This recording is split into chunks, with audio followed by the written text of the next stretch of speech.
கர்த்தருக்குள் பிரியமானவர்களே, மே 22 Elon G white அம்மையார் அவர்களுடைய மாரநாதா புத்தகம், பக்கம் 283. இன்றைய தியானத்திற்காக தெரிந்து கொள்ளப்பட்ட தலைப்பானது வானங்களிலே அடையாளங்கள். வசனம் யோவேல் 2வது அதிகாரம் வசனம் 31. கர்த்தருடைய பெரிதும் பயங்கரமுமான நாள் வரும் முன்னே சூரியன் இருளாகவும் சந்திரன் இரத்தமாகவும் மாறும். ஒலிவ மலையிலே மீட்பர் தமது சீடர்களோடு நடத்திய உரையாடலிலே சபைக்கு வரப்போகின்ற நீண்ட கால உபத்திரவத்தை பற்றி விவரித்தார். அதாவது போப்பு மார்க்கத்தால் கொடுக்கப்படும் 1260 ஆண்டு உபத்திரவம் பற்றி கூறினார். அது குறித்து அந்த உபத்திரவ காலம் குறைக்கப்படும் என்றும் வாக்குத்தத்தம் செய்தார். இவ்வாறு அவரது வருகைக்கு முன்னர் நடைபெறவிருக்கும் சில சம்பவங்களை பற்றி குறிப்பிட்டார். இந்த சம்பவங்களில் முதலாவதாக காணப்படவிருக்கின்ற வேலையை உறுதிப்படுத்தினார். அந்த நாட்களில் உபத்திரவம் முடிந்தவுடனே சூரியன் அந்தகாரப்படும், சந்திரன் ஒளியை கொடாதிருக்கும், நட்சத்திரங்கள் வானத்திலிருந்து விழும், வானத்தின் சத்துவங்கள் அசைக்கப்படும். மத்தேயு 24வது அதிகாரம் 29வது வசனம். 1260 நாட்கள் அல்லது ஆண்டுகள் 1798 முடிவடைந்தது. இதற்கு கால் நூற்றாண்டிற்கு முன்னரே உபத்திரவம் ஏறக்குறைய முற்றிலுமாக முடிவடைந்து விட்டது.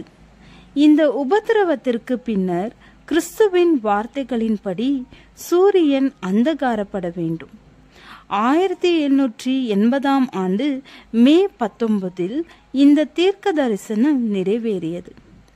முழுமையாக இல்லாவிட்டாலும் ஏறக்குறைய தனியானதாக விளக்க முடியாத மிக மர்மமான காட்சியாக 1780 ஆண்டின் மே 19 2 நாளாக இருக்கின்றது. நியூ இங்கிலாந்து பகுதியில் பார்க்கக்கூடிய வானங்களும் வளிமண்டலம் முழுவதும் முற்றிலும் காரணம் கூறப்படாத அளவிற்கு இருண்டது. அந்த நாளின் இருளுக்கு பின்னர் மாலை நேரத்தில் 1 அல்லது 2 மணி நேரத்திற்கு முன்பாக ஆகாயம் ஓரளவு தெளிவாக காணப்பட்டது.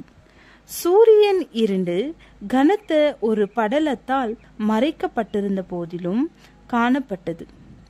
சூரிய அஸ்தமனத்திற்கு பின் மீண்டும் மேகங்கள் தலைக்கு மேலாக வந்தன. வெகு துரிதமாக இருள் கவிழ்ந்தது. இரவின் இருள் அந்த நாளின் பகலை விட சாதாரணமாகவும் பயங்கரமற்றதாகவும் இருந்தது. எனினும் ஏறக்குறைய அன்று முழு நிலவு காணப்பட்டது. அந்த இரவிலே எந்த பொருளும் தெளிவாக காணப்படவில்லை. செயற்கையான விளக்கின் உதவியில் மாத்திரம் காண முடிந்தது. இந்த தீர்க்க தரிசனம் நிறைவேறுவதற்கு 2500 ஆண்டுகளுக்கு முன்னர் கர்த்தருடைய பெரிதும் பயங்கரமுமான நாள் வரும் முன்னே சூரியன் இருளாகவும் சந்திரன் இரத்தமாகவும் மாறும் என்று யோவேல் தீர்க்கதரிசியால் எழுதப்பட்டுள்ள தேவனுடைய வார்த்தைகளின் எதிரொலியைப் போலவே இந்த சம்பவத்தை கண்ணால் கண்டவர்களால் கொடுக்கப்பட்ட வர்ணனை இருந்தது.